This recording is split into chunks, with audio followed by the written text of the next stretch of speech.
네, 어느 목사님이요 해외 집회에 초청을 받았대요. 그래서 여러 강사가 강의를 맡았는데요. 강의를 잘 마치고 회중들의 박수를 받았어요. 그런데 다음 강사의 강의를 들어보니까 아무래도 자기보다 더 잘하는 것 같아. 네. 아니나 다를까 그 강사가 강의가 끝나니까 박수 소리가 자기 때보다 더 크게 들리는 거예요. 그래서 성질이 나가지고 그만 자리를 박차고 나오고 말았대요. 그런데 그 다음 이야기가 감동적입니다. 호텔방에서 사흘간 금식하면서 통곡했다는 겁니다. 무슨 말이냐? 회개가 터져 나온 거죠. 사람들은 보통 그렇게 하지 않습니다. 두고 봐. 어떻게 해서든 내가 저 사람보다 더 잘하고 더 큰 박수를 받고 말 테야. 악착같이 또 상대를 미워할 만하기에 합당한 빌미도 찾습니다. 자기보다 나은 것이 없다는 증거를 찾으려고 사방을 두리번거리기도 하죠. 그래서 그는 주위에서 바늘 떨어지는 소리까지 놓치지 않으려고 촉각을 곤두세웁니다. 좋은 능력, 좋은 시간을 허비하는 인생은 대개 이렇게 시작한다고 그래요. 그래서 일터에서는 이 시기심이나 경쟁심이 자연스럽게 일어나기 마련입니다. 그러나 마음속에 한 조각 구름 일듯 생겨난 이 시기심을 그대로 방치하는 것은 우물에 독을 푸는 것과 같습니다. 그러니까 절대로 그런 걸 방치해서는 안 돼요. 자, 복음이 전해지는 곳에 하나님의 놀라운 능력도 나타나고 사람들이 예수님께 돌아오는 역사도 나타나지만 복음을 거부하고 시기하고 질투하고 대적하는 세력도 나타나고 신자들에 대한 가혹한 박해도 나타납니다. 유대인들은 주로 종교적인 이유로 복음을 반대했는데요. 에베소에서는 경제적인 이유로 복음을 반대했어요. 그러니까 처음에는 종교적인 이유로 예수 그리스도는 하나님의 아들이 아니야. 그런 이유로 반대를 했는데 에베소에서는요 경제적인 이유로 복음을 반대했어요. 그러나 복음에 대한 다양한 반대와 박해가 강하다 해도 아무리 강하다 해도 복음의 확산은 멈추지 않습니다. 그거는 지금 이 세대 가운데서도 역사적으로도 증명이 되고 있죠. 아무리 복음을 막으려고 해봐요. 북한 이거 예수 믿는 거 사람들 다 잡아다 아무튼 그렇게 핍박을 해도 북한의 교회가 있게 없게요? 수많은 지하교회가 있다는 걸 우리가 잘 알고 있잖아요. 그래서 아무리 복음에 대한 다양한 반대와 박해가 있다 할지라도 복음의 확산은 멈추지 않습니다. 12 제자 사건, 두란노 서원의 강의, 마술사들의 회개 등에 이어서 네 번째 사건이 이 아데미와 관련된 은세공업자들에 의해서 발생합니다. 이 난리와 소동은 세상의 욕망과 한계를 드러내고 복음의 위대함을 보여주고 있습니다. 자, 그렇다면 이 난리와 소동을 통해서 이 땅을 살아가는 현대의 성도들인 저와 여러분들에게 어떤 깨달음과 도전이 될까요? 본문 말씀을 통해 들려주시는 주님의 음성에 귀를 기울여 볼 수 있기를 원합니다. 먼저 우리 주님은 세상이 아무리 반대한다 할지라도 복음을 누가를 통해서 뭐라고 말씀하시냐? 세상의 욕망에서 벗어나야 한다라고 말씀하세요. 다시 한번 본문 말씀 23절에서 27절을 다 같이 한번 받들겠습니다. 23절에서 27절 시작. 그때쯤 되어 이 도로 말미암아 적지 않은 소동이 있었으니 즉 데메드리오라 하는 어떤 은장색이 은으로 아데미의 신상 모형을 만들어 직공들에게 적지 않은 벌이를 하게 하더니 그가 그 직공들과 그러한 영업하는 자들을 모아 이르되 여러분도 알거니와 우리의 풍족한 생활이 이 생업에 있는데 이 바울이 에베소뿐만 아니라 거의 전 아시아를 통하여 수많은 사람을 권유하여 말하되 사람의 손으로 만든 것들은 신이 아니라 하니 이는 그대들도 보고 들은 것이라. 우리의 이 영업이 천하여질 위험이 있을 뿐만 아니라 큰 여신 아데미의 신전도 무시당하게 되고 온 아시아와 천하가 위하는 그의 위엄도 떨어질까 하노라 하더라. 아멘. 아데미 여신은 소아시아 지방 사람들이 숭배하던 풍요와 다산을 주관하는 우상이었습니다. 우상. 그 에베소 주변 거주민들은 이 아데미 여신의 신상을 보기 위해서 해마다 에베소로 몰려들었죠. 그래서 그 덕분에 여행객들을 대상으로 만든 아데미 신상 조각 기념품들은 인기 있는 관광 상품이었습니다. 특히 아데미 신전과 여신의 모형을 은으로 만든 상품들은요, 다른 제품들보다 더 좋은 수입원이었어요. 수입원. 돈벌이였다 이 말이 한마디로 말하면. 그런데 바울이 에베소에 들어와서 복음을 전하기 시작했고 인간이 만든 우상과 조각품들은 결코 하나님이 될 수 없다고 선언합니다. 에베소 주민과 아데미를 찾아왔던 사람들이 이 세상에 바울이 전하는 복음을 무시하고 계속해서 아데미 여신을 섬기면 될 텐데 복음을 받아들인 거죠. 그 결과 많은 사람이 우상에서 돌아서는 일들이 발생합니다. 그러자 아데미 여신상을 만들어 팔던 은장색, 우리로 말하면 은세공업자예요. 은세공업자. 그 은장색 데메드리오가 같은 일을 하는 사람들과 또 직공들을 선동해서 소동을 일으킵니다. 그래서 본문 말씀 24절에서 적지 않은 소동이었다는 것은 우상 제조와 판매에 종사하는 자들이 많았음을 암시하죠. 또 본문 말씀 25절에서 그들이 풍족하게 생활했다는 것은 우상 판매가 매우 활발했음을 말해줍니다. 그러니까 한마디로 말하면 돈벌이가 좋았어요. 먹고 사는데 좋았어요. 근데 우상이 만연한 곳에는요, 이렇게 복음에 대한 저항도 격렬할 수밖에 없어요. 복음의 저항도 격렬할 수밖에 없어요.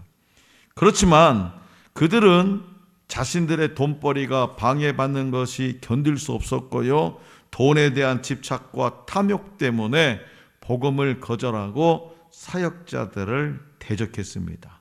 다시 말해서 데메드리오가 동일 직종 사람들을 막 선동해서 소동을 일으킨 이유는 어떤 종교적인 신념 때문이 아니라 진짜 이유는 뭐다? 돈 때문이죠. 돈. 그 돈벌이를 지키기 위해서. 그래서 그가 하는 돈벌이 사업이 위축될 것 같아서 사람들을 모아가지고 폭동을 일으킵니다. 무슨 폭동이요? 복음을 방해하고 바울을 제거하려고 하는 그런 폭동이죠. 바울과 그 제자들을. 그렇기 때문에 그들에게는 어떤 신이 진짜 신인지가 그렇게 중요하지가 않아요. 겉보기에는 막 아데미 뭐 그래서 아주 절실한 아데미 신자 같은데 그게 아니에요. 아데미 신은 그냥 자기들의 돈벌이 수단이었어요. 돈벌이. 그래서 그들에게 있어서 진짜 신은 뭐다? 돈이었습니다. 그러나 성경은 탐심이 곧 우상 숭배라고 고발을 하죠. 골로새서 3장 5절입니다. 그러므로 땅에 있는 지체를 죽이라. 곧 음란과 부정과 사욕과 악한 정욕과 탐심이니 탐심은 우상 숭배니라. 탐심, 욕심내는 것, 이게 우상 숭배라는 거예요. 우상 숭배는 뭐냐? 하나님께서 제일 싫어하는 거예요. 우상 숭배. 하나님께서 가장 싫어하는 게 우상 숭배. 자, 성도 여러분, 돈의 힘은요 막강합니다. 돈의 힘은. 그래서 사람들이 돈에 집착하는 이유는 돈이 안전과 만족을 준다고 믿기 때문이에요. 오늘 저와 여러분들도 하나님을 믿노라 하면서도 여전히 탐심을 버리지 못한다고 하면 하나님의 말씀 결코 우리 안에 참된 신앙을 일으키지 못합니다. 가시덤불에 떨어진 씨는요, 가시덤불에 떨어진 씨는 열매를 맺지 못합니다. 그래서 이 복음이라고 하는 것은 잘못된 나의 욕망을 일깨우고 삶의 그릇된 방향을 교정하고 진정한 변화를 일으키는 능력이 있어요. 또 믿는 자로 하여금 하나님 한 분만 경외하면서 다른 어떤 것도 두려워하지 않는 자가 되게 합니다. 그렇기 때문에 신앙생활에 장애가 되는 이 세상의 욕망과 탐욕을 버리고 오직 하나님의 말씀을 신뢰하고 순종함으로 믿음의 성숙을 이루어 갈 수 있기를 원합니다. 복음이 주는 자유와 은혜로 정결한 삶을 사모하시기 바랍니다. 자, 둘째로 우리 주님은 누가를 통해서 세상이 복음을 반대할지라도 어리석은 군중 심리를 벗어나라고 말씀해요. 어리석은 군중 심리. 자, 본문 말씀 28절에서 34절이에요. 28절에 34절 다 같이 시작. 그들이 이 말을 듣고 분노가 가득하여 외쳐 이르되 크다 에베소 사람의 아데미여 하니 온 시내가 요란하여 바울과 같이 다니는 마게도냐 사람 가이오와 아리스다고를 붙들어 일제히 연극장으로 달려 들어갔는지라. 바울이 백성 가운데로 들어가고자 하니나 제자들이 말리고 또 아시아와 갈리 중에 바울의 친구된 어떤 이들이 그에게 통지하여 연극장에 들어가지 말라고 하더라. 사람들이 외쳐 어떤 이는 이런 말을 어떤 이는 저런 말을 하니 모인 무리가 분란하여 태반이나 어찌하여 모였는지 알지 못하더라. 유대인들이 무리 가운데서 알렉산더를 권하여 앞으로 밀어내니 알렉산더가 손짓하며 백성에게 변명하려 하나 그들은 그가 유대인인 줄 알고 다 한 소리로 외쳐 이르되 크다 에베소 사람의 아데미여 하기를 2시간이나 하더니. 아멘. 데메드리오와 직공들 그리고 동업자들이 외치는 크다 에베소 사람의 아데미여라는 구호에 온 시내 사람들이 선동되었습니다. 크다 에베소 사람의 아데미여 막 계속 외치고 다니까 사람들이 뭔 소리야? 뭔 소리야? 뭐 때문에 사람이 모였어? 막 모여드는 거죠. 그래서 이에 바울의 동역자인 가이오와 아리스다고가 그들에게 붙들려서 저 예수쟁이들 빨리 잡아들이라고. 그래서 연극장으로 끌려 들어갔습니다. 소동을 일으킨 데메드리오와 세공업자들은 마치 에베소 사람들과 아데미 여신을 위해서 행동에 나선 것처럼 포장했죠. 그러니까 진짜 이 폭동을 일으킨 진짜 동기는 숨기고 거짓 동기로 사람들을 선동해서 바울을 제거하려는 악을 꾀한 겁니다. 본말씀 30절에서 31절에 기록된 대로 바울은 이 동역자들을 도와야 한다는 생각 때문이었는지 막 백성 가운데로 들어가려 했지만 제자들과 친구들의 만류로 들어가지 못합니다. 사실 그 만류는 지혜로운 것이었습니다. 왜냐? 군중은 바울이 이 군중들은 바울이 굳이 상대할 필요가 없는 그들이 섬기는 우상처럼 결국 무너질 수밖에 없는 그런 모임이었기 때문이죠. 다시 말해서 32절에 기록된 대로 군중들의 태반은 자신들이 지금 여기에 모인 이유조차 몰라요.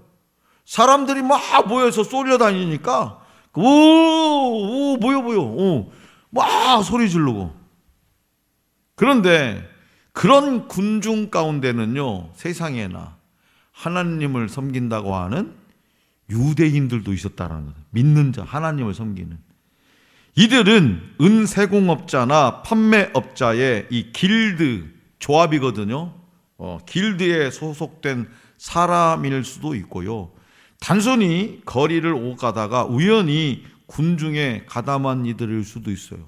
뭔 이유인지도 모르고 그냥 쏠려가가지고 막 아데미요 하고 있는 거예요.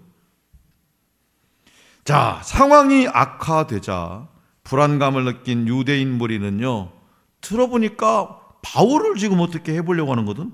바울이 누굽니까? 유대인이거든요. 그러니까 자기들이 뭐예요? 유대인이죠.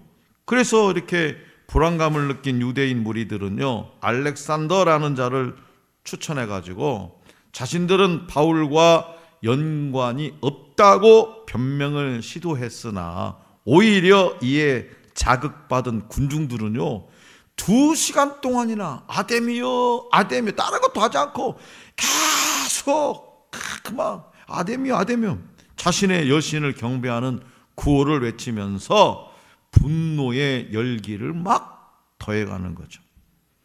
자, 누가는 이들의 이런 우스꽝스러운 모습을 상당한 지면을 할애해가지고 기록함으로써 하나님의 능력 앞에 세상이 얼마나 어리석은지를 보여주고 있습니다.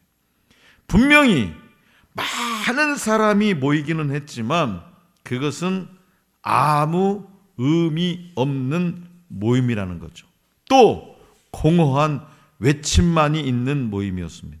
그래서 이들은 다른 사람들에게 그냥 밀려온 사람들에 불과했어요. 그래서 이것을 보면 사람들의 수, 즉 군중 심리를 의지하는 일이 얼마나 허무한지를 알게 되죠. 그래서 우리가 복음을 전할 때 어떤 사람들을 막 동원해가지고 으쌰으쌰 뭘 해보려고 하는 그런 것을 벗어나라, 아무 의미 없이. 그래서 이 사람들은 오늘은 칭송을 하다가도 내일은 이유 없이 비난을 해댈 사람들입니다. 와, 이 세상에 지난주에 우리가 막 저 월명산에 가서 복음을 듣는 사람들이 뻥땅 모였거든. 다 예수 믿을 사람들이야. 막 우리한테 박수를 쳐줬거든. 이번 주에 또 가면 그럴 수 있을 거야. 물론 그런 믿음도 필요하지만 대체적으로 그러지 않은 사람들이 더 많다. 그렇다고 해서 우리가 낙심할 필요가 없다. 그리고 그들의 그런 대세에 휩쓸리지도 말라. 많이 모였다는 것 자체가 괜히 우쭐댈 이유가 되기도 하는데 그럴 필요도 없다. 그러니까 상대적으로 우리 하늘소망교회는 예배 숫자도 적고 뭐 어떤 교회보다 그렇게 마음 뺏길 일도 없다. 어떤 교회는 막 서울에 있는 막 10,000명씩 모여서 예배 드린다는데 그렇게 마음 쓸 것도 없대. 네. 우리 그 청년들이 막 장성해가지고 큰 교회 가지고 지금 서울이나 이렇게 대전 이런 교회 가서 예배 드리는 친구들이 많잖아요. 하는 얘기가 뭐냐? 하늘 소망교회 예배가 이거예요, 아버지. 목사님 그래요. 하늘 소망교회에서 배운 걸로 한 가닥 한 주름 잡고 있대요. 그래서 나한테 그래. 목사님은 큰 긍지와 자부심을 가지고 하늘 소망교회에서 신앙훈련을 잘 받으니까 제대로 받으니까 저렇게 사람들 많은 교회에서도 뒤처지지 않고 앞장서서 큰 일을 감당한다는 거예요. 그러니까 나보고 잘 가르쳐줘서 감사돼요. 근데 뭐 별로 선물 같은 것도 안 갖고. 예. 자, 무슨 얘기냐?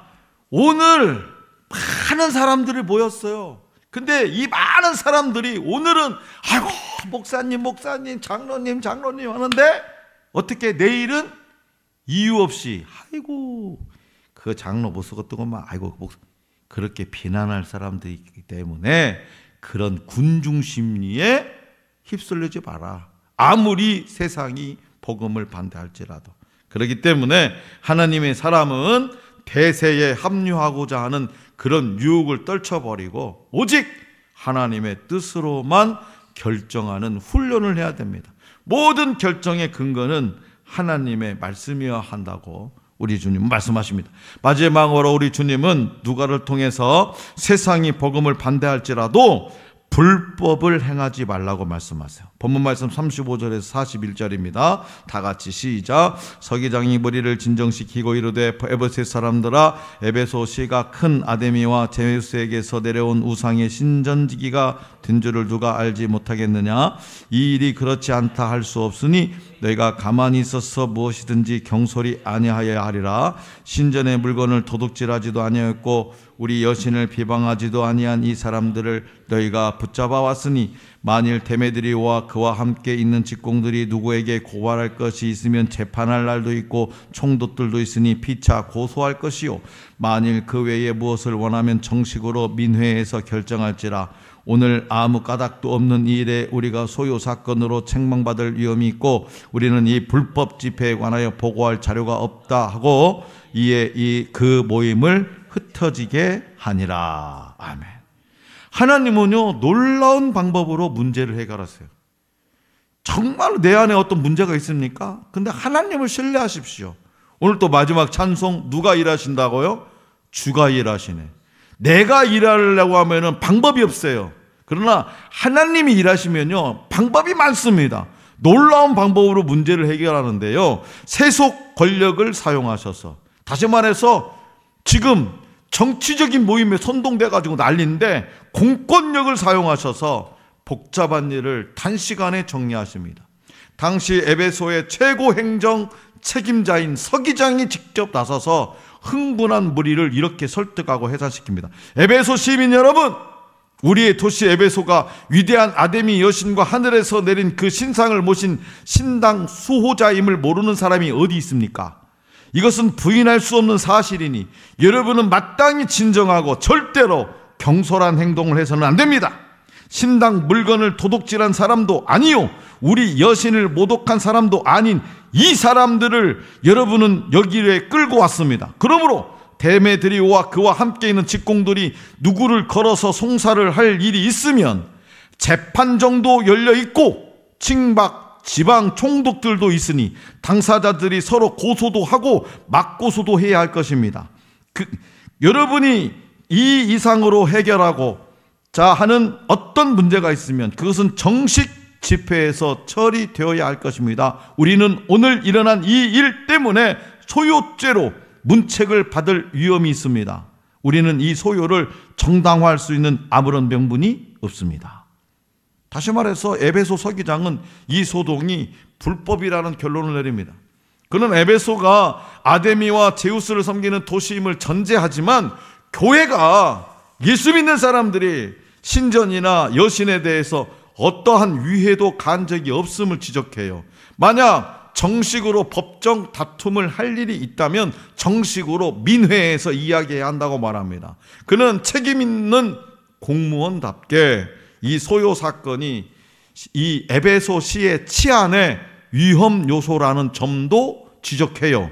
합당한 이유 없이 많은 사람이 모여서 소란을 일으키는 일은 로마 제국의 기준에서 불법 행위이기 때문이죠.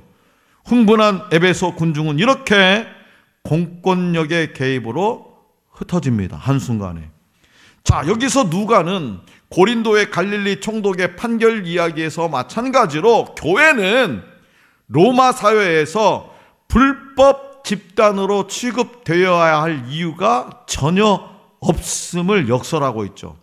오히려 예수님을 십자가형에 처했던 예루살렘의 유대인들과 빌립보의 로마인, 데살로니가와 고린도의 유대인, 그리고 에베소의 군중이 불법을 행하는 자들임을 고발함으로써 교회는 정당한 모임임을 강조합니다. 이처럼 복음이 퍼져나가는 세상에는요, 복음이 퍼져나가는 길에는요, 항상 거센 반대가 있어요. 복음의 확장은 죄의 수축을 의미하기 때문에 마귀는 자신의 수하에 있는 자들을 빼앗기지 않으려고 복음의 확장에 맞서서 발악을 합니다. 수단과 방법을 가리지 않고 사역자와 교회를 공격합니다. 그렇기 때문에 저와 여러분들은 이 영적 전쟁터에서 항상 기도로 깨어 있어야 되고, 세상이 아무리 복음을 반대할지라도 불법을 저지르면서까지 행하면 안 됩니다. 사랑하는 성도 여러분, 믿는 자들은 종종 세상의 반대를 경험하죠. 그것은 때로 우리를 낙심시키고 주눅들게 합니다. 그러나 그것은 오히려 복음의 능력과 실제적 도전을 방증하는 겁니다. 세상의 욕망과 무리의식의 군중심리에 사로잡힌 자들을 구원할 이는 예수 그리스도입니다. 복음만이 세상을 바꿀 수 있고, 복음으로 세상을 바꾸려는 성도를 하나님이 보호해 주십니다. 교회가 예수님의 모습을 닮으면 닮을수록 세상은 불법적인 방법으로 교회를 핍박할지도 모릅니다. 그러나 예수님이 부활하심으로써 세상의 악행을 이기셨던 것처럼 교회도, 우리 하늘 소망교회도 올바른 길을 걸음으로써 세상을 이겨 나가야 됩니다. 그러므로 복음을 전하다가 세상에서 어떤 억울한 일을 당하더라도 마지막 승리는 우리에게 있음을 확신하기를 소망합니다. 우리 안에 숨겨진 우상, 특히 돈에 대한 탐욕과 불법을 버리고 하나님이 예비하신 은혜와 영적 부요함을 더욱 사모하는 저와 여러분이 될 수 있기를 간절히 기원합니다.